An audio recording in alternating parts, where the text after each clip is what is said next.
안녕하세요. 일주일 동안 잘 지내셨습니까? 예. 우리 육효 이론과 실제반 이제 두 번째 시간입니다. 지난 시간에 우리가 8궤 그리고 64궤 정방역 8분계 설에 대해서 간단히 설명을 드렸고요. 오늘 시간에는 이제 그 작궤법에 대해서 1교시는 작궤법에 대해서 강의를 하도록 하겠습니다. 그 작궤법 설명에 앞서 가지고 우리가 그 지난 시간에 했던 8궤에 대해서 조금 더 보충 설명을 조금 드릴게요.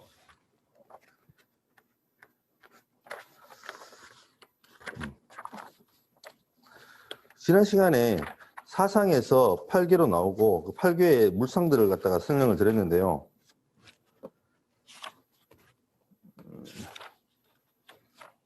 자, 한번 그림을 그려보겠습니다.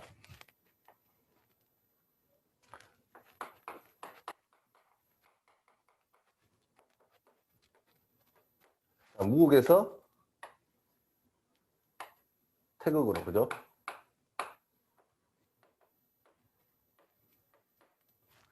태극에서 이제 음양이 분화돼가지고 나옵니다, 그죠? 양과 음으로.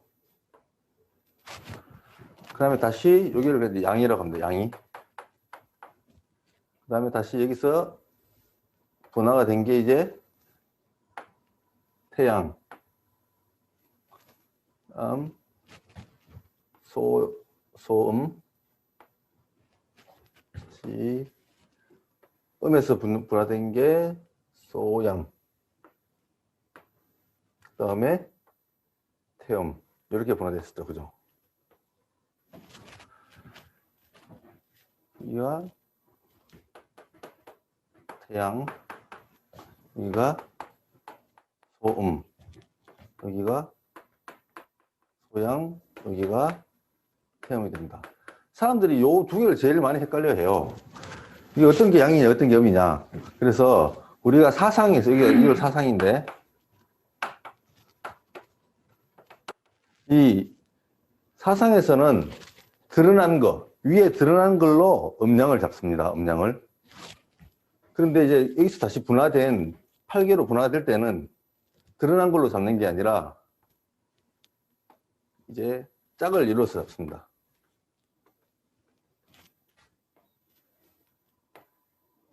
그래서 태양에서 양이 하나 더 생성된 거, 태양에서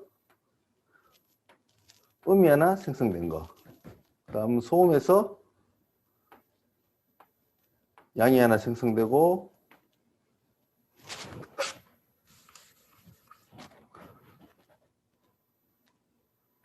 소음에서 음이 하나 더 올라온 거, 그리고 소양에서 양이 하나 생성된 거, 소양에서 음이 하나 더 생긴 거,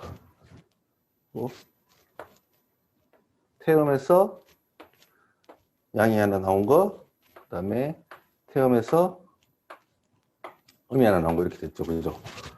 그렇게 해서 이게 이제 8개가 되는데요. 이 8개에서는 음량을 어떻게 분류하냐면은 위에 드러난 걸로 하는 게 아니라 3개잖아요, 그죠? 3개면은 항상 서열 정리가 돼요, 서열 정리. 서열 정리를 한다는 거는 반드시 같은 놈들끼리는 뭉치고 같지 않은 놈들은 따로 이렇게 떨어 나와요. 그래도 3개가 다 양이 된 거는 어차피 3개 다 양이죠, 그죠? 그래서 따로 해도 요거는 양이 되고요. 마찬가지 여기서 나온 3개가 다 음인 거, 요놈은 음이 됩니다, 그럼 나머지가 이제 음양이 이제 헷갈리게 되는데, 이렇게 양이 둘, 음이 하나죠, 그죠? 양이 둘, 음이 하나가 되면은 2개 있는 놈이 대표하는 게 아니라 하나 있는 게 대표를 해요, 하나 있는 게. 그래서 요건 지금 음이 하나밖에 없기 때문에 여기는 음이 됩니다, 음이. 고설미 방송에 대부분 2개 있는 걸로 대표가 한다고. 예. 지칭을 잘해주시는. 예. 2개 있는 놈은 어차피 얘를 둘이 이 뭉쳐서 자매라죠, 자매. 예를 들어서 3명이서 싸우잖아요. 싸우면은 둘이는 항상 싸우겠어요. 같은 음량끼리는 항상 대립을 하죠, 그죠? 음과 양이 만나면은 합을 하게 되지만 양과 양, 음과 음이 만나면 대립을 하게 되거든요. 그렇게 이렇게 이해하시면 됩니다. 이것도 이제 중간에 음이 있고 양쪽으로 양이 있죠. 그래서 양끼리는 서로 뭐 자매한다고 보시면 돼요. 이렇게 해서 요거는 음이 두 개고 양이 하나니까 양이 대표합니다. 이렇게. 마찬가지 하나가 있는 게 대표이기 때문에 요거는 요거는 양. 요거는 이렇게 양이 됩니다.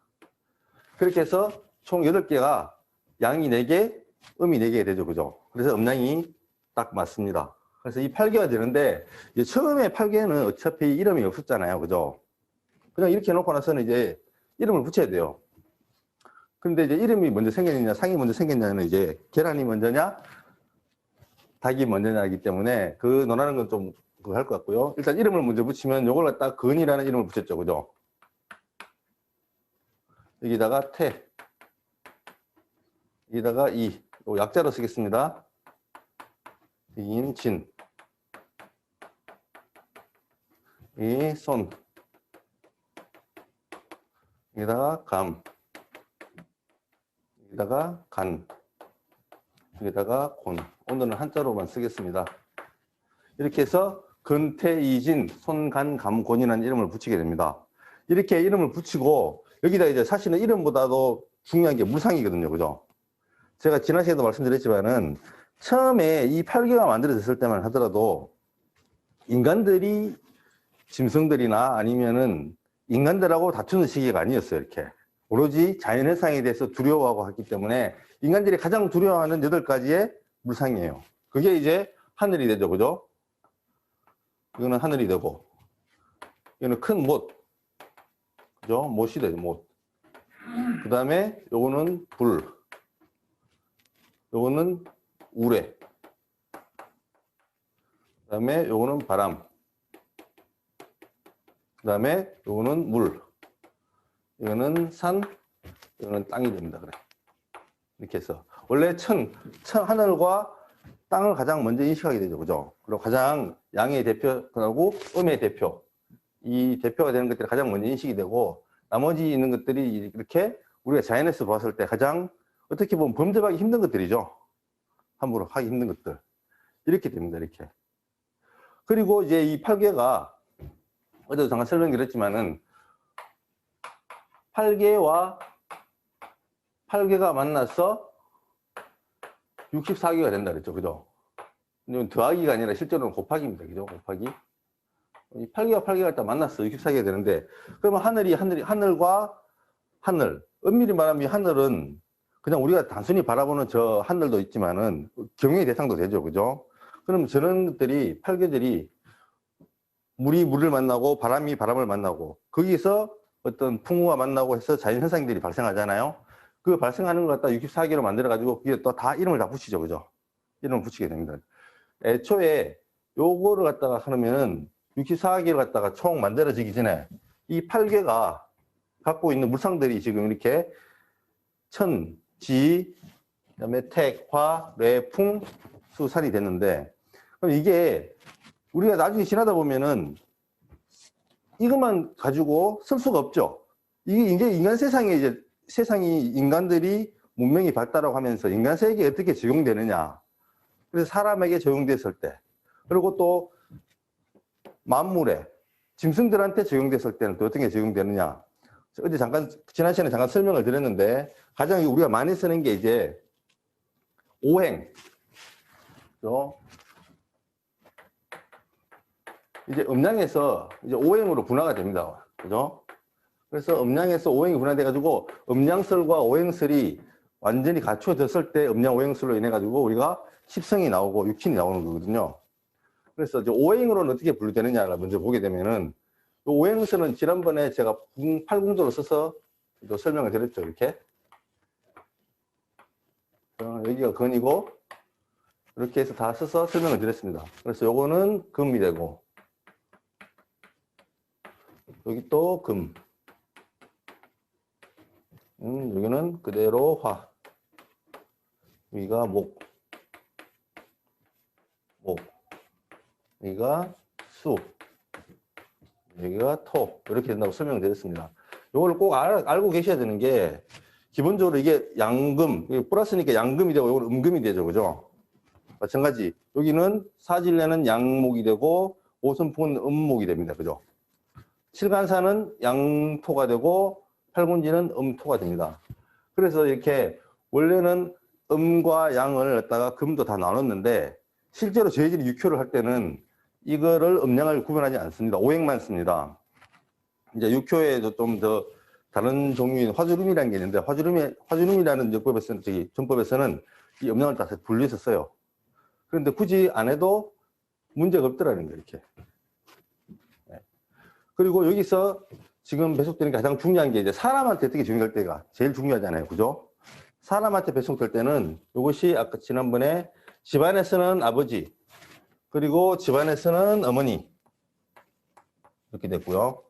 그래서 설명했습니다. 아버지와 어머니가 교합을 해서 이 제일 아래쪽에 양과 음을 어머니가 아버지가 서로 교합을 해서 서로 주고받습니다. 주고받아서 여기가 그죠? 큰아들이죠. 그죠?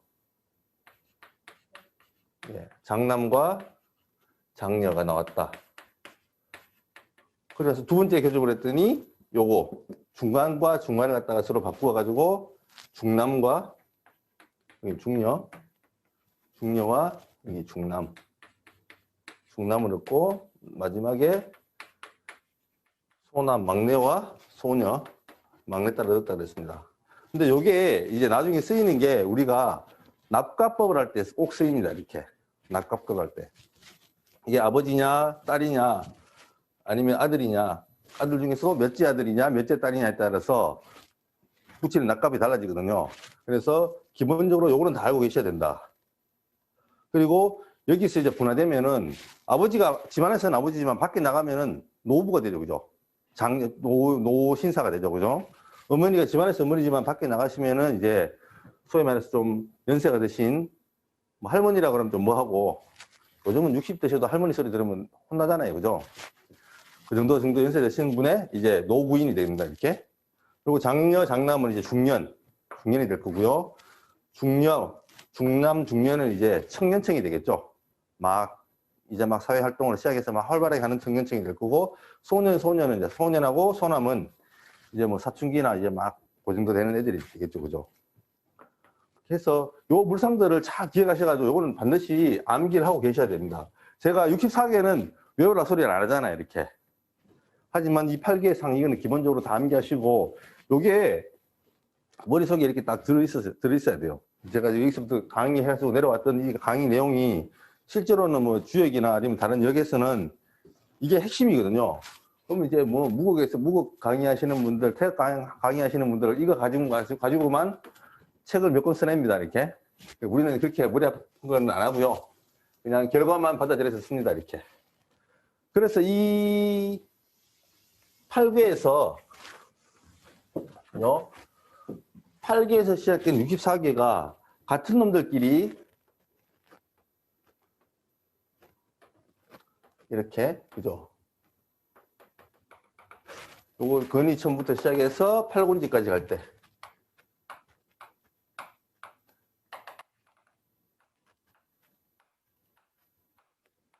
이렇게 아래 위가 같은 애들 있죠. 그죠? 이렇게 괴가 상괴, 학괴, 아래 위가 같은 애들.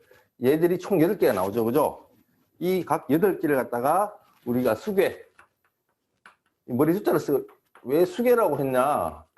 이 숫자가 이 머리 숫자죠. 그래서 이게 대장이라는 뜻입니다. 대장. 우리가 뭐 국가 원수 할 때도 이렇게 써줬어야지. 수가 머리라는 뜻이기 때문에 대장이라는 뜻입니다.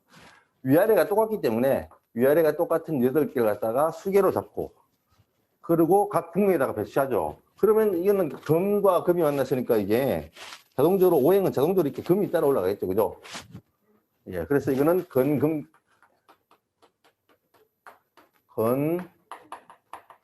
금궁이라고 이름을 붙이고요. 그 다음에 여기는 태금궁, 여기는 이화궁, 그죠? 그죠? 진목궁, 그 다음에 여기는 손목궁, 감수궁, 간토궁, 돈토궁. 그래서 8개의 궁을 만듭니다. 이렇게.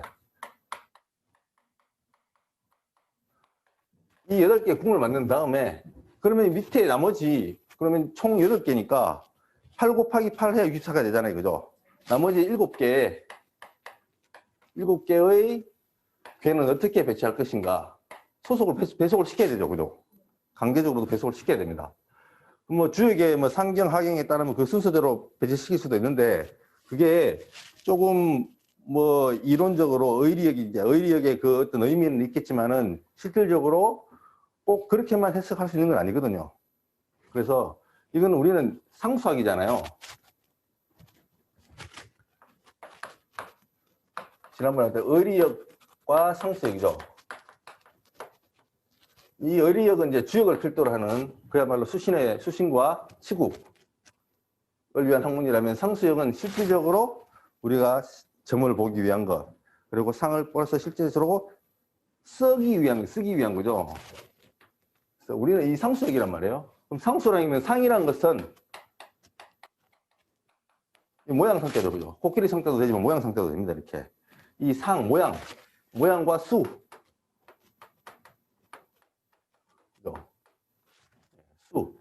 수입니다. 수. 그래서 우리가 대입시킬 때 여기다가 1, 2, 3, 4, 5, 6, 7, 8이라는 숫자를 다 대입시켰잖아요. 그죠? 이렇게 수와 이 상이죠, 상. 이것도 상이고 이것도 상입니다. 그죠? 이거는 물상이 되고 이거는 모양의 상이 됩니다. 이렇게. 이 상과 수를 대입시켜서 쓰는 역이라서 상수역이 됩니다. 이렇게. 그럼 밑에는 어떻게 쓰느냐? 그야말로 우리가 숫자를 썼기 때문에 뭔가 수의 변화, 그죠? 수의 변화. 그럼 수의 변화할 수 있는 거는 총 지금 이렇게 1번 천이라는 거는 3개가 있죠, 그죠? 각각 3개 하나를 효라고 이름 붙였다고 말씀드렸죠, 지난 시간에. 그럼 효가 3개니까 총 6개의 효가 있는 거예요. 변화할 수 있는 거는 이 효가 음이냐 양이냐 그것의 변화에 가질 수밖에 없죠. 그래서 2의 육승을 하면 역시 64개가 나오는 건데, 그죠? 그래서 얘네들 갖다가 음량을 변화시켜서 얻어내는 겁니다. 이렇게.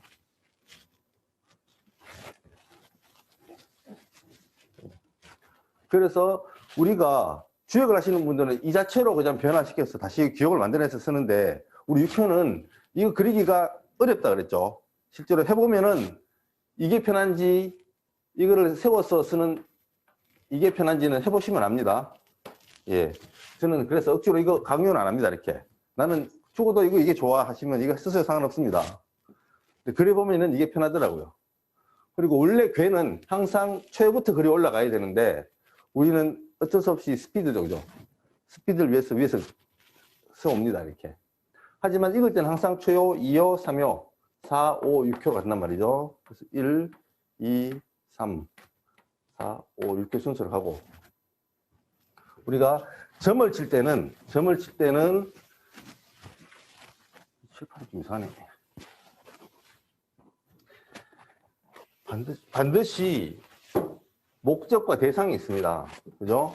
그래서 내가 보통 점을 칠 때 남을 위해서 점을 치는 경우는 잘 없잖아요. 그래서 나와 상대 딱 정해집니다. 이렇게. 보통 투쟁에서는 항상 나와 상대의 싸움이죠.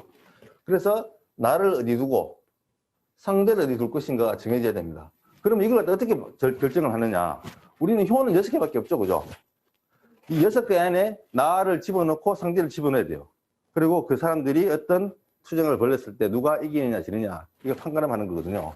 그래서 나를 갖다가 이름을 세요라고 씁니다. 세요로. 세상세자로서 세요를 넣고 상대방을 응이라고 넣습니다. 이렇게. 이거는 상대라는 뜻이거든요. 그래서 세와 응을 넣는데 이 세응을 갖다가 어디에 배치를 시킬 것인가가 이제 고민이 되겠죠. 그 고민할 때 일단은 이 수계를 기점으로 두거든요. 수계는 머리잖아요. 그죠? 머리고 대장이기 때문에 세요를 갖다가 어디 뒀다? 예, 제일 위에 둡니다. 이렇게. 대장이니까. 다 내 밑에 모여라죠. 그죠? 그럼 나머지 5명은 내 밑에 있는 애들이에요. 상대적으로. 그런데 이제 나와 대대적인 상대방은 나머지 5개 중에 어디 둘 것인가? 지난번에 설명드렸죠? 여기 1, 2, 3, 여기 1, 2, 3이 되기 때문에 항상 같은 숫자끼리 대대선과 상대선을 지인다 그랬죠. 그죠? 그래서 내가 3에 위치해 놨기 때문에 응도 여기에 3에 위치해 둔다 그랬습니다. 이렇게 두고 나서 이 근위천 괴를 갖다가 세응을 딱 뒀어요. 이렇게. 그리고 나서 여기서부터 얻어 나가는 거죠. 하나씩 변화시키는데, 자, 제일 처음에 변화시키는 거는 항상 밑에서부터 변화시킨다 그랬죠. 밑에서부터 쌓아 올라갔기 때문에 변하는 것도 밑에서부터. 그래서 초유가 변해서 천풍구가 나왔고요. 그래서 이 초유를 변화시켜서 양이 변해서 음이 갔기 때문에, 그죠? 천풍구가 됐고. 그래서 세요를 갖다가 어디? 변화. 모든 조짐은 어디서 시작된다? 변화에서 시작돼, 변화에서. 그죠? 우리가 어떤 결과를 갖다 유추해내고 뭐 할 때 유추해낼 때도 변화가 없으면은 그 결과를 유추해내기가 굉장히 힘들어요. 그죠? 어떤 변화가 조짐이 어디서 변화가 생겼는지. 그렇기 때문에 이 변한 것에다가 뭐를 물려주냐면은 이 세요의 위를 물려줍니다. 이게 세위라거든요. 세위. 자리 위자 그래가지고 이 위치를 물려줍니다. 그래서 차례대로 초요가 세가 되니까 요거가 대대성에 있는 사요가 응이 되죠. 그죠? 이런 식으로 쭉 가서 지난 시간에 설명을 드렸던 게 마지막에 이제 화천대유까지 나왔죠. 그죠? 예, 여기까지 설명을 드렸습니다. 혹시 그 일주일 동안 나머지 것들 해보셨나요? 제가 그 프린트 교재 나눠드린 거에 보면은 그 8개에서 소속궁 찾기, 세형 찾기 하는 프린트가 있어요. 거기에 이렇게 제일 위에는 이렇게 각 소속궁에 수개를 넣고 그 나머지 괴를 갖다가 이렇게 64개, 요 지금 주역괴 형식으로 써놓고 그 밑에다가는 다시 이런 식으로 그려놨어요. 그죠? 그래놓고 그 옆에는 다 괴를 이렇게 다 옆에 붙여놨습니다. 그래서 스님들께서는 집에 사실 때 짝대기만 하나씩 꺼주시면 돼요. 이렇게. 여기서 이렇게 갔구나. 그럼 초요가 변화시키니까 그 다음에는 2요를 변화시켜서 이렇게 갔구나. 그 다음에는 3요를 변화시켜서 이렇게 갔구나. 쭉 하시면서 보시면은 딱 수개 플러스 7개 나가죠. 그죠? 7개 개 해가지고 이게 8개. 그래서 8개가 곱하기 8궁이죠. 그죠? 궁이 8개니까. 그래서 88이 63개, 64개 해보시면은 제가 중복 없이 빠진 거 없이 완벽하게 64개가 딱 떨어진다고 설명을 드렸습니다. 그것이 이 경방역이 가지는 장점이고,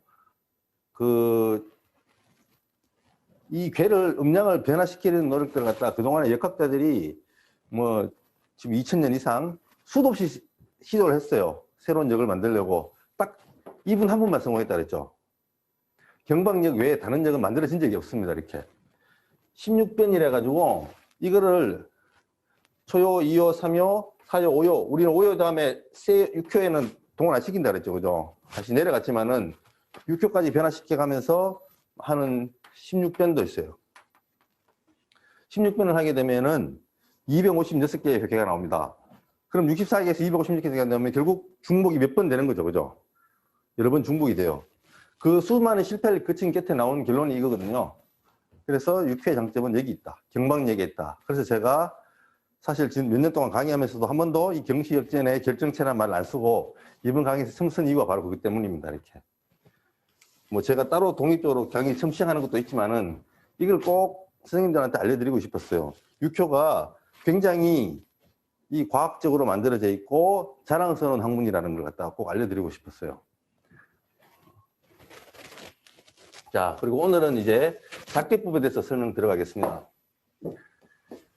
우리가 그럼 이렇게 8궁을 만들어 놨는데 그러면 이제 우리가 괴를 얻어야 되잖아요. 점을 치면은 먼저 질문을 합니다. 그죠? 자, 선생님, 이번에 저희 딸이 수능을 보고 이제 원서를 넣었습니다. 이 아이가 이 학교에 합격할까요? 묻습니다. 그러면은 우리는 당연히 점을 봐줘야죠. 그래서 질문이 들어오게 되면은 그 질문에 따라서 제일 먼저 해야 되는 게 뭐냐면은 용신을 정하게 됩니다. 용신이란 걸. 그럼 시험점이에요. 시험점이면 우리가 나중에 용신에 대해서는 우리가 한 다음 시간에 배울 겁니다. 이렇게. 근데 시험점이면 용신이 이제 부모가 됩니다. 부모. 그리고 조금 대학 이상, 고등교육, 대학 이상의 시험을 볼 때는 부도 보지만 관을 같이 봅니다. 실제로 관. 사실 지금의 대학 교육이라면은 과거에 비하면, 과거에 하면은 거의 뭐 저기 성균관에 입학하는 그 정도 수준이죠, 그죠? 그렇기 때문에 반드시 관을 봅니다, 이렇게. 그래서 참고로 같이 보거든요. 자, 그럼 용신을 보게 되는데 이렇게 그럼 부여와 관여를 보겠다 해놓고는 이제는 뭘 해야 됩니까? 이렇게. 괴를 뽑아야죠. 그럼 64개 중에 내가 어떤 괴를 뽑을 것인가? 그죠? 어떤 괴가 나올 것인가? 그걸 갖다 찾아내야 됩니다. 그래서 작괴법에는 그다음에 작괴라는 걸 하는데요.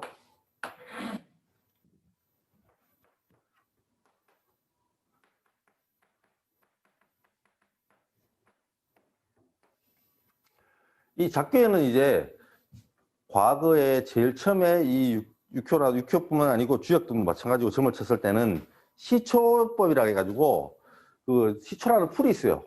풀을 갖다가 50개를 뽑아가지고 그걸로 이렇게 나눠서 가지고 했던 법이 있어요. 그게 이제 원류인데 이게 이제 시초법이라고요.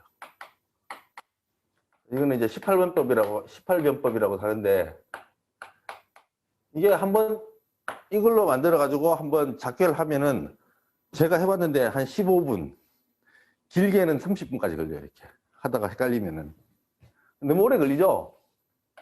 그래서 이 방법은 그 제가 학교에서는 강의를 했었는데요. 이 자기 목숨이 걸려 있다든지 아니면은 왜 그런 거 있잖아요. 역적으로 몰려가 죽게 생겼다. 뭐 이럴 때 아니면 외국으로 도망가야 된다. 아니면 국가에 난리가 났다. 이런 대사가 아니면은 쓰기가 힘듭니다. 이렇게 30분 동안 20분 동안 한 생각만 몰두를 해가지고 이걸 뽑아가면서 숫자를 세가면서 그 몰두하기가 쉽지 않아요. 그죠? 생각만 30분 동안 한 생각만 하는 것도 어려워요. 그죠? 그런데 내가 이게 막 뽑으면서 숫자를 세야 돼요. 이렇게 그걸 18번을 해야 되거든요. 그래서 이거는 일단 강의에서 하지 않습니다. 필요하신 분은 개인적으로 따로 질문하시면 제가 알려드리겠습니다. 그 뒤로는 이제 이가 복잡하니까 좀 편한 방법이 없느냐 찾게 되죠. 그래서 두 가지 방법이 있어요. 표가 몇 개죠? 표 6개를 각자 따로따로 얻는 법. 그죠? 이게 있고, 괴, 상괴, 하괴. 괴 위주로, 상괴, 하괴 위주로 얻는 법이 있습니다.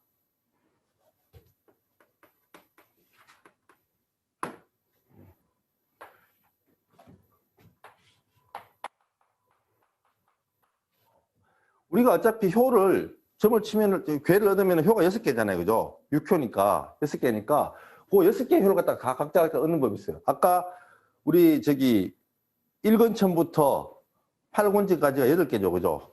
그 8개 중에 우리가 뭘 뽑을지 뭐 알 수 없죠. 그거 하나하나를 갖다가 다 얻는 방법이에요. 그러면 양, 그러면 초요.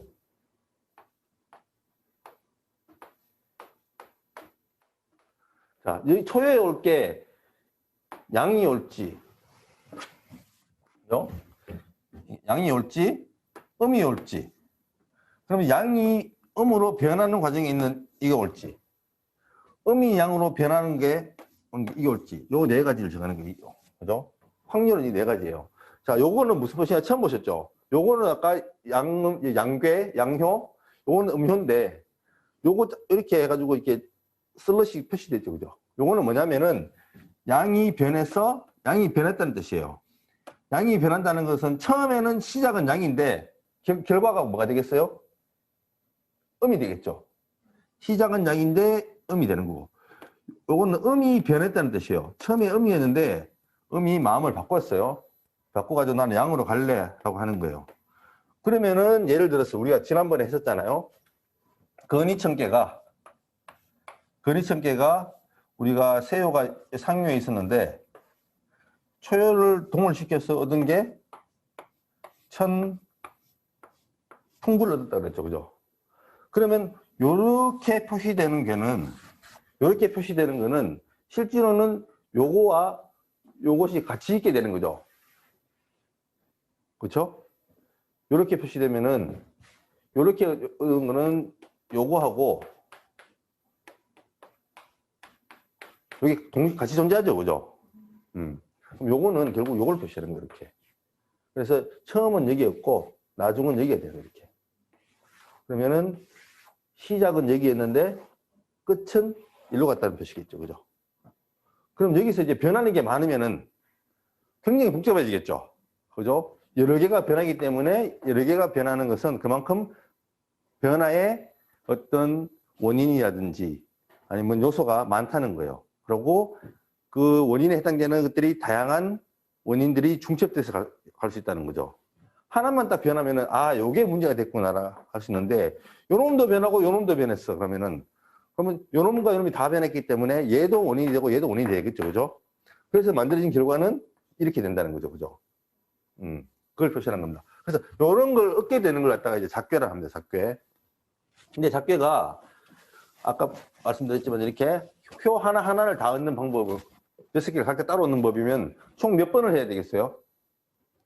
예, 6번을 해야 돼요. 6번. 6번을 행위를 해야 되는 거고 상괴 합계를 한 방에 넣는 거예요. 그럼 이걸 몇 번 하면 될까요? 이제 2번만 하면 됩니다. 그죠? 2번. 상괴 한번 얻고 합계 얻는데 선생님 왜 효를 얻을 때는 초효부터 시작해가지고 1효부터 시작해서 6효로 차례로 얻으러 갔는데 괴를 얻을 때는 왜 위아래 위에서 밑으로 내려옵니까? 이것도 합계 먼저 얻고 상괴 얻어야 되는 거 아닙니까? 라고 말씀하시는데 그렇지 않습니다. 효를 얻을 때는 그 정성을 모아서 하나하나 얻어가서 쌓아 올라가는 거지만 괴를 읽을 때는 우리가 읽을 때 상괴 합계 순으로 읽죠. 그죠? 그죠? 예를 들어서 뭐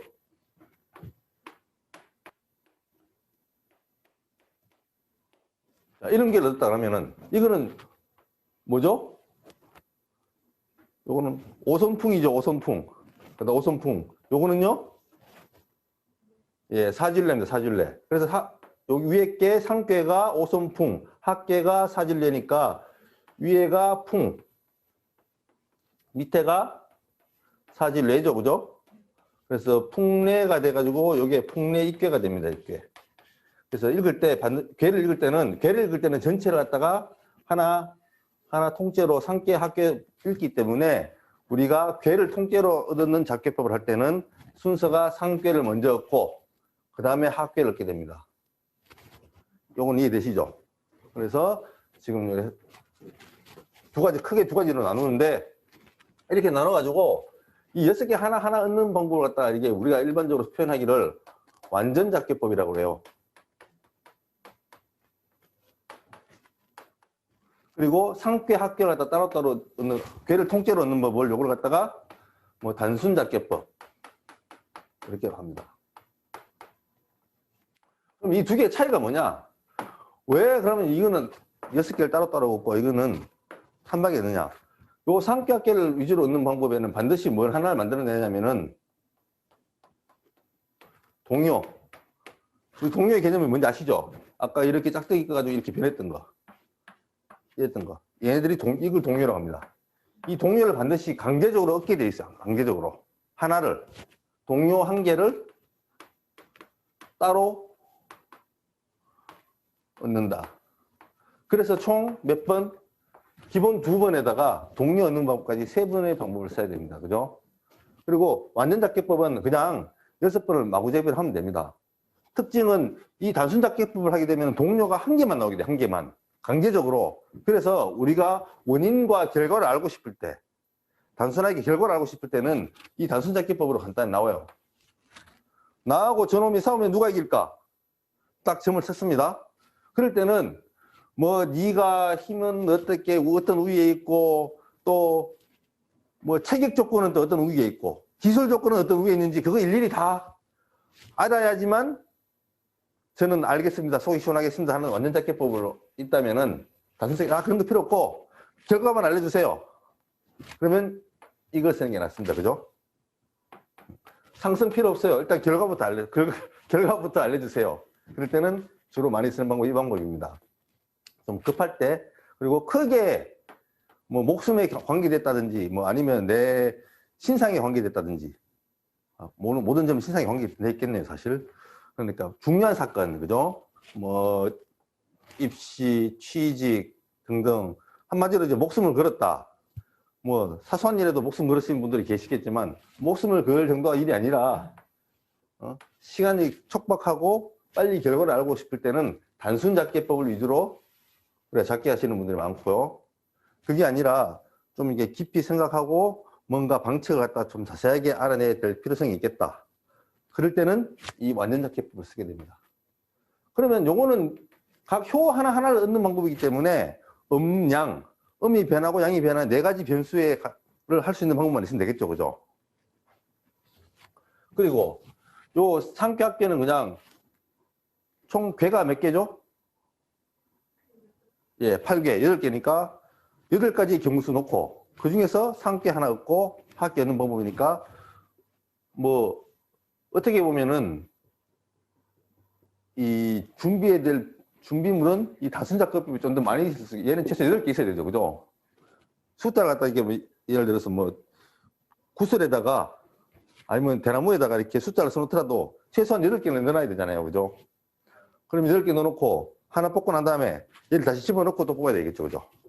아니면 이거는 상깨통, 이 합깨통 이렇게 하면은 통통이 2개 있으니까 그거 넣고 동료통 하나 만들어내면 좀 준비물이 복잡해요. 근데 이제 요 완전잡기법은 기본적으로 쓰는 게 이제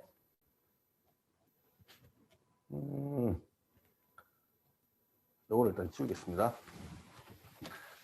과거에 제일 많이 썼던 방법이 이게 척전법이에요. 척전. 척전이 뭐냐면은 동전이에요. 척전. 그래서 동전 3개. 이게 왜 3개를 썼을까요? 8개의 궤를 얻어야 되죠. 그죠?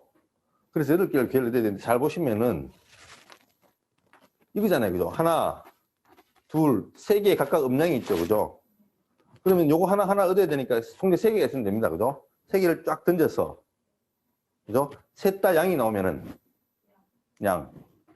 그죠? 그래서 3개를 던지면은 경우의 수가 자 플러스 마이너스 나오고 플러스 마이너스 그죠? 그 다음에 마이너스 플러스 그 다음에 플러스 마이너스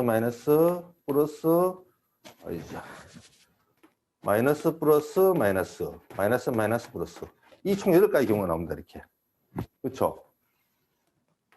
그리고 플러스를 갖다가 앞 마이너스를 뒷면 이렇게 두면은 앞면 3개가 다 나올 때도 있고 그죠? 뒷면 3개가 다 나올 때가 있어요. 나머지 경우는 우리가 8개 할 때 나왔죠. 앞면 2개, 뒷면 하나. 그럼 요거 3개는 앞면 하나, 앞면 2개, 뒷면 하나고 요거 3개는 뒷면이 2개, 앞면이 하나죠. 그죠? 그러면 아까 우리가 음량을 정할 때 이게 전체가 다 양인 것은 양이 극으로 치달은 거죠. 양이 극으로 치닫게 되면 뭐로 변한다고요? 음으로 변한다 그랬죠. 그죠? 양이 극에 치달으면 음으로 갑니다. 음이 극으로 치달으면 그때는 양으로 갑니다. 그죠? 음이 극으로 치달으면 그 다음에 양으로 갑니다. 이렇게. 그래서 요거 2개는 변하는 효예요. 변하는 효. 나머지는 뭐가 대표한다? 같은 거 말고 따로 있는 거 하나, 혼자 있는 놈이 대표한다. 그래서 얘는 얘는 이렇게 되죠. 이거는 다 음이 대표이기 때문에 음효. 얘는 양이 다 하나 남죠. 이렇게. 그래서 얘는 양효. 그래서 확률이 8분의 1, 8분의 3, 8분의 3, 8분의 1의 확률이 나옵니다. 그렇죠? 그러면 동전 3개를 탁 던졌을 때 이거 나올 확률이 8분의 1이고 요거 나올 확률이 8분의 3, 요거 나올 확률이 8분의 3, 요거 나올 확률이 8분의 1이 나옵니다. 그러면 요거는 변하는 효고 요거는 변하지 않는 효죠. 변하는 효가 나올 확률이 4분의 1이죠. 요거 다 요거 하면은. 변하지 않는 효가 나올 확률이 4분의 3이죠. 그죠? 그러면 이제 변하는 거. 변할 확률이 4분의 1. 변하지 않을 확률이 4분의 3이 나옵니다. 그럼 우리가 몇 번 던지죠, 이거를? 6번 던지죠. 6번 던지면은 1.5가 나오고요. 그죠? 6번 던지면 4.5가 나오죠. 그래서 6개 중에 변효죠. 움직이는 효가 나올 확률이 약 1.5개가 나옵니다. 1.5개. 그래서 1.5개가 나오기 때문에 우리가 단순작계법에서 동력을 갖다 강제적으로 만드는 게 몇 개다? 1개예요. 이 나머지 이걸 버리고. 그래서 1개를 강제로 만든 거예요. 그게 단순히 이렇게 만든 이유가 있어요. 아무 때나 만든 게 아니에요. 선생님 1.5 반올림하면 2개인데요? 왜 2개로 안 했어요? 했더니 단순작계법은 왜 만들었죠? 빨리 보려고 만들었죠. 동료 2개 나오면 해석할 때 복잡하겠죠. 그러면 간단하게 해석하려면 2개가 낫겠어요? 1개가 낫겠어요? 1개가 낫고요. 어차피 1개로 하나 2개로 하나 확률이 비슷하니까 1개로 만든 게 단순작계법입니다. 그래서 얘는 일단 확률적으로 이렇다는 거지 실제로 던져보면은 우리가 확률이 4분의 1이라고 항상 4분의 1의 확률이 나오는 거 아니죠? 막말로 우리가 그런 경우 있어요. 이렇게 예전에 이게 좀 문제될 수 있는 소지가 된다면 미리 말씀 양해를 할게요. 옛날에 왜 아들 낳으려고 애들 많이 낳은 집안 있잖아요. 딸 많은 집안에서. 막 제 친구들 중에서도 그 구남매 중에 자기 장남이 있어요. 큰 형님이 계셔요. 그리고 그 중간에 7명이 누나가 있어.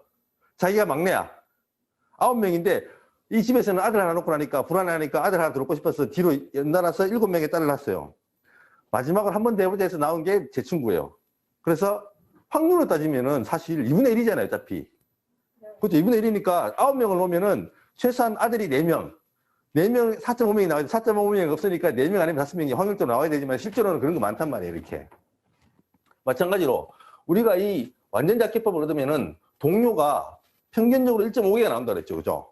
그럼 1개 내지 2개가 나오는 게 정상이겠죠, 그죠? 그런데 실제로 하다 보면 동료가 하나도 안 나올 수도 있어요.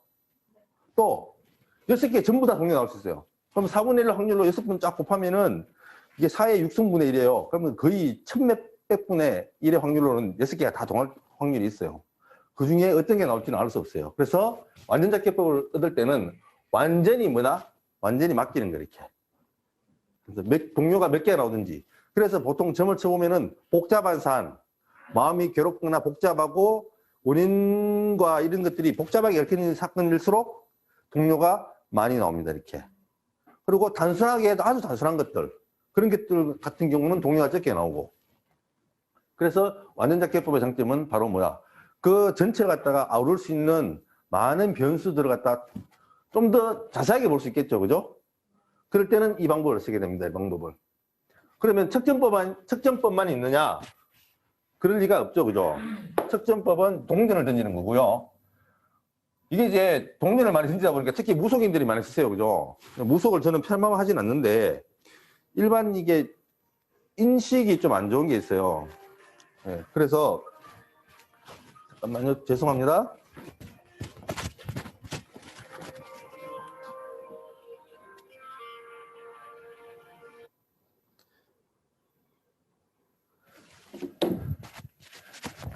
죄송합니다.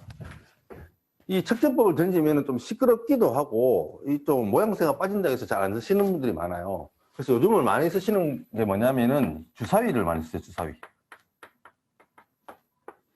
주사위도 똑같이 몇 개? 3개 던지면 됩니다. 주사위는 3개 던지면 되는데 차이가 그거죠. 주사위는 던지면 숫자가 1부터 6까지 6개가 나오잖아요, 그죠? 그러면은 어떤 걸 양으로 하고 어떤 걸 음으로 할 것인가? 우리 쉽게 알 수 있겠죠? 1, 3, 5 홀수는 양, 2, 4, 6 짝수는 그래서 만약에 숫자를 갖다 여기는 양양양이 나왔다는 거는 예를 들면 뭐 1, 3, 5가 나왔다든지, 그죠? 아니면은 뭐 111이 나온다든지. 하여튼 홀수가 3개 다 나오게 되면은 양이 변하는 걸로. 짝수가 3개 나왔다. 뭐 2, 4, 4가 나왔다. 이건 다 짝수가 나왔죠? 이렇게 되면은 음이 변하는 걸로. 나머지 것들은 짝수와 홀수가 섞여 나온 거. 섞여 나오면은 짝수가 2개 나왔으면 짝수 2개를 버리고 홀수인 걸 가지고 양으로. 아니면은 홀수가 하나 나오고 짝수가 2개 나왔다면은 그때는 짝수 2개를 버리고 홀수 하나인 걸 가지고. 그죠? 그러면 음으로. 아니, 반대로 됐나요? 그쵸. 짝수가 하나고 홀수가 2개면은 홀수 2개를 버리고 짝수로. 그렇게 해서 하게 되면은 똑같은 방법이 나오죠. 그죠? 확률적으로. 똑같이 나옵니다, 이렇게. 주사위. 선생님, 이 방법은 어떨 때만 쓸 수 있어요? 점치는 사람과 만났을 때만 쓸 수 있죠. 그죠? 아니면은 뭐 내가 직접 봐준다든가 할 때는 상관이 없는데 우리 가끔가다 그런 거 있죠. 전화로 물어볼 때 있죠. 선생님, 점 좀 봐주세요. 예약하세요. 저 지금 급해요. 빨리 좀 봐주세요. 그래요. 진짜 실제로. 그래요? 그럼 일단 손 씻고 오라고. 하고 나서 뭐 하라? 숫자 부릅니다. 숫자.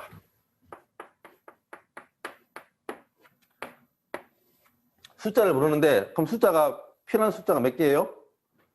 그 하나 될 때마다 3개의 숫자가 필요하죠. 그죠? 그 숫자가 몇 개 필요하다고 하다고요? 6개. 이해되시죠? 똑같아요. 이렇게. 6개의 숫자가 필요한데 한 개의 숫자마다 숫자가 3개 필요해. 맞죠? 그러면 몇 자리 수를 부르라면 돼요? 100부터 999까지 숫자를 부르면 돼요. 그죠? 이거 너무 56 하면 안 돼요, 이렇게? 56은 056 아닌가요? 그렇게 하시지 말고 100짜리 숫자 3개, 6개 부르라 하면 돼요, 이렇게. 이거 부르라 그러면은 좀 확률적으로 이렇게 물론 또 이런 거 부르라 하면 좋아하는 사람들이 있어요. 369, 337, 뭐 이런 거 좋아하는 사람들이 있어요. 그래서 그런, 이렇게 평소에 369 좋아한다고, 369 놀이 있죠? 그런 거 좋아하는 거, 그런 거 쓰지 마시고, 그냥 내가 지금 궁금한 질문이 있다. 그 질문을 생각하면서 숫자를 6개 부르라 하면 돼요, 이렇게. 그러면은 막 떠오르는 대로 불러요, 이렇게. 할 필요도 없어요. 그냥 떠오르는 대로 부르라고. 그럼 조작이 안 돼요, 이렇게. 자기가 원하는 숫자를 조작할 수가 없어요. 그래서 가장 많이 쓰는 방법이 이 3가지다. 척전을 하든지, 주사위 방법을 쓰든지, 요 주사위 방법이면 육면체.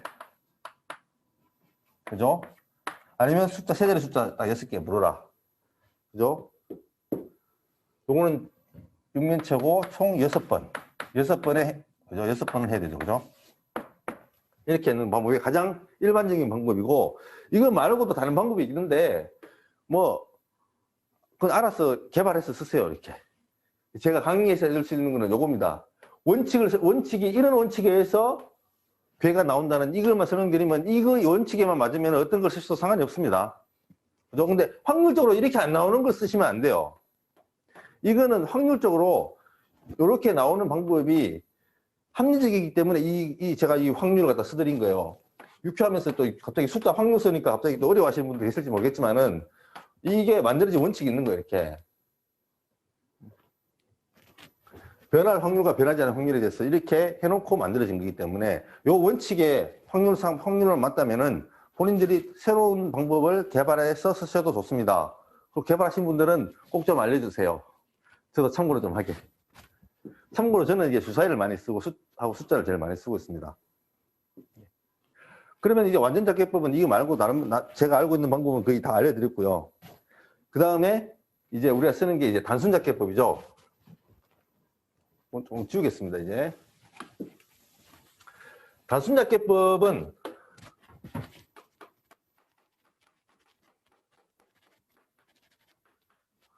역시 상괴, 합괴, 그 다음에 동요. 이걸 얻기 때문에 3가지 방법을 다 쓸 수도 있고요. 아니면 상괴와 합괴를 얻은 다음에 상괴 숫자, 합괴 숫자를 뒤에가 나온 숫자 가지고 동요를 만들 수도 있어요. 예, 그거는 방법, 하시기 나름이고요. 자, 그러면 여기는 방법이 어떤 게 있느냐. 제일 처음에 이제 시간으로 하는 방법이 있어요. 시간. 전법 가운데 가장 많이 쓰는 전법이 시간으로 치는 점이에요. 심지어는 김운둔갑이라든지 유김이라든지 이런 전법은 그 질문자가 찾아온 시간 혹은 질문자가 질문한 시간, 방문자가 방문한 시간, 그 시간을 가지고 포국을 해요. 우리가 괴반 작성하듯이 포국을 해가지고 그걸로 결정해요. 어떤 질문인지 상관없이 그냥 그 시간에 의한 걸로 그 사람과 나의 인연으로 딱 봐서 그 시간에 본인이 질문했기 때문에 그 하늘의 기운이 그 시간에 있다고 생각해서 그 시간으로 포국해서 하는 게 많아요. 우리 육효도 이 시간점을 쓰시는 분들이 굉장히 많고, 심지어는 벽에다가 이렇게 다른 시계 그려놓고 항상 손님이 들어오면 바로 그 손님이 들어오는 시간에 가지고 바로 잡게 하시는 분들이 있어요. 이렇게. 제 양반이 왜 왔나? 그걸 내정법이라고 하거든요. 하시는 분들도 많고 합니다. 그래서 시간을 많이 쓰는데, 시간을 볼 때는 통상 몇 시, 몇 분이 됐죠, 그죠? 그러면 당연히 몇 시 몇 분이 있으니까 이게 뭐가 되겠어요? 몇 시에 해당되는 게. 그죠? 이게 상쾌가 되겠죠. 몇 분이, 이게 학괴. 자, 그러면 그 뒤에 또 뭐 나오나요? 몇 초가 나오죠. 그럼 요거를 갖다 동료로 쓰시면 됩니다, 동료. 다 한문으로 쓰다가 요것도 한글로 쓰면 안 되니까, 이렇게. 이렇게. 근데 이제 문제는 이 초를, 이게 참 하기 힘들죠, 그죠? 순간 딱 그 초가 몇 초인지 지금 딱 보고 나서 힘드니까 이 초를 갖다가 안 쓰고 그냥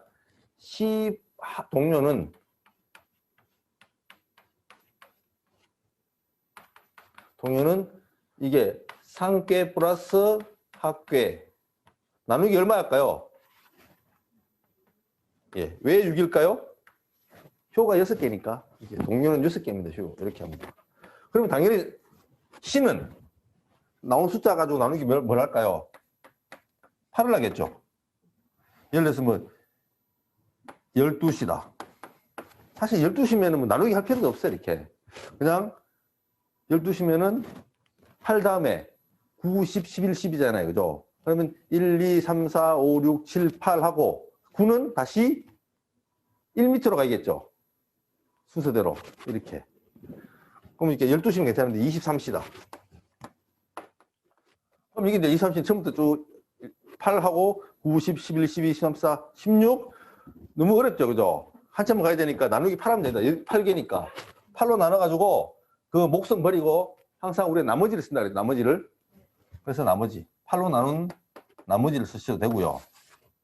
그럼 여기도 합계도 8개니까 나누기 8이죠. 이렇게 쓰시면 됩니다. 처음에는 아유 저 숫자 계산하기 복잡해요 그럴지 모르겠지만은 몇 번 하시다 보면 이거 익숙해집니다. 이렇게 8의 배수 8의 배수로 하고 동효만 6의 배수로 간다는 거. 예. 요거는 동효가 6의 배수로 간 이유는 효가 6개이기 때문이다. 그죠? 그래서 6의 배수로 간다는 거. 그래서 시간으로 하는 시계 작곡법을 설명을 드렸습니다. 그 다음에 많이 쓰는 방법이요. 이제 우리 숫자. 그죠? 숫자 부르세요. 이렇게 돼요. 숫자 몇 번 부르면 될까요? 3번 부르면 돼요. 3개 해당되는 숫자 부르라. 파악계에 해당하는 숫자 불러라. 그 다음에 동료에 해당하는 숫자 불러라. 이러면 돼요. 그럼 요거는 보통 이제 다 한 자릿수 부르면 되겠죠. 그죠? 한 자릿수 부르라 하면은 맨날 또 부르는 게 또 369예요. 3개, 우리는 369로 해주세요. 369라면 뭐가 나와요?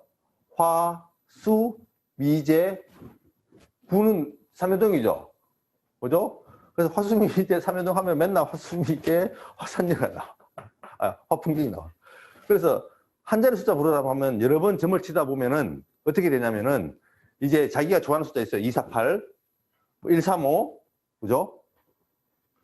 그렇기 때문에 한 자리 숫자 부르게 되면 나중에 문제 생기니까 어떻게 하라? 아예 생각나는 숫자 무조건 불러라 그래요. 이렇게. 그러면 숫자가 많으면 역시 나누기 8 하면 되겠죠. 그죠? 3개도 나누기 8하고 그런 숫자 나누기 8하고 나머지 쓰시면 돼요. 얘도 8로 나누고 나머지 씨. 동료는 나누기 6 해라. 요거 선생님 제가요 점을 쳤는데 실수로 동료를 8로 나눠가지고 나머지로 점을 쳤어요. 어떡하지요? 할 수 없습니다. 그냥 그렇게 해야 됩니다. 나중에 또 고객한테 전해가지고 제가 실수로 6으로 나눴는데 그러면 다음부터 전화 안 옵니다. 이렇게. 그때 내가 그냥 거기에 꽂혔다고 생각하시고 하시면 됩니다. 그래서 처음에 하실 때 요 동료는 6으로 나누는 거 잘 생각하셔야 됩니다. 그죠? 간단합니다. 시간하고 숫자 있고요. 또 단순잡기법은 또 뭐가 있냐면은 주사위법이 있어요. 주사위. 이게 이제 소위 말해서 6효 주사위라 그러거든요. 그러면 8면체 주사위 2개. 그죠? 그다음에 6면체 주사위 하나. 던지면 이걸 한 방에 돼요. 한 방에. 그죠? 8면 2개 플러스 6면 1개. 그래서 일명 6효 주사입니다. 인터넷 치면 많이 팝니다. 많이 팝니다. 그래서 이제 뭐 상계로 쓸 거 색깔, 학계로 쓸 거 색깔 다르니까 정해놓고 한번 딱 던지면 됩니다. 이렇게. 그래서 이게 사실 제일 간단해요. 그죠? 뭐 나누기 할 필요도 없고 보이는 대로 하면 됩니다. 그래서 딱 이게 주사위 던지면 밑에 깔린 게 있잖아요, 이렇게. 우리 보통 이렇게 6m 주사위는 위에 있는 거 보고 이렇게 읽잖아요. 그쵸? 제일 위에 있는 거. 근데 팔면체는 이게 위에가 이게 헷갈려요, 이렇게. 그래서 보통 깔려 있는 거 있죠? 딱 잡아서 이렇게 뒤집어서 읽으시면 돼요, 이렇게. 쓰시는 방법인데, 그건 알아서 하시면 됩니다. 본인 방법대로 쓰시면 돼요. 나는 위에 있는 게 잘 보인다 하신 분은 그렇게 하시면 되고요. 그래서 주사위는 이렇게 쓴다. 그래서 많이 쓰는 방법이 시간으로 하는 거, 숫자 하는 거. 그 다음에 이 주사위법을 제일 많이 쓰시고요. 우리가 일명 시계 있죠. 벽시계 놓고 방법이 있어요. 벽시계 놓고 쓰는 방법은 이제, 그건 사실 초보자들이 쓰기 어려워요, 이렇게. 그리고 저 벽시계 보고 쓰는 방법의 문제점이 뭐냐면은, 이게 12개잖아요. 시간 12개인데 우리 8로 나눠야 되죠. 나누기 어렵죠, 그죠? 그래서 보통 어떻게 나누냐면 이렇게 나눠요, 이렇게. 분명히 4개는 2칸을 쓰겠죠. 4개는 1칸을 쓰고. 그래야지 12칸이 되잖아요. 그래서 여기서 이미 배분해서 이미 어그러져요. 그래서 또 일명 예전에는 육효식이라는 걸 팔았어요. 그래가지고 이 시계에 숫자가 안 그려져 있고 이렇게 해가지고 8개로 딱 쪼개가지고 8개가 그려져 있어요, 이렇게. 그러면 시계가 가리키는 방향이, 시계가 그 방향에 가리켜 있는 궤가 상궤가 되고, 그 다음에 분을 가르치는 침이 가리켜 있는 궤가 합궤가 되고, 그 다음에 초침이 쭉 돌아가잖아요. 초침은 이제 애매해요, 이렇게.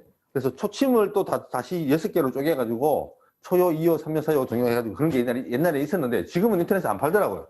사실 그거 누가 사겠어요? 아마 수요가 없어서 나가 떨어진 것 같아요. 그래서 8개 시계는 있어요.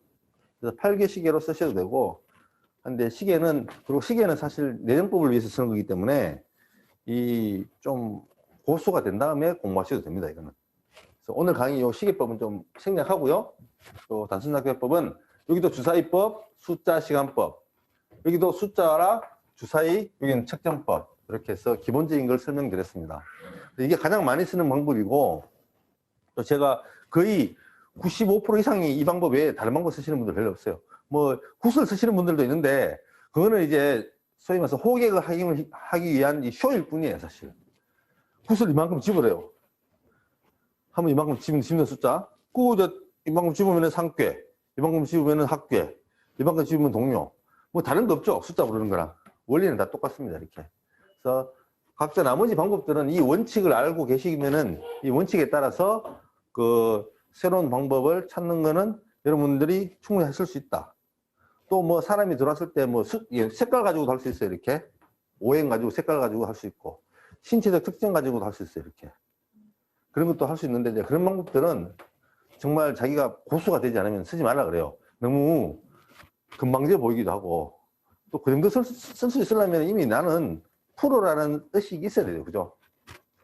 그래서 우리가 지금 기본 자격법 설명은 이 정도로 하겠습니다. 조금 쉬었다가요, 오늘 원래 50분 해야 되는데 조금 더 길게 하는데, 조금 쉬었다가 다음 시간에는 이제 낙가법하고 좀 더 설명을 드리겠습니다.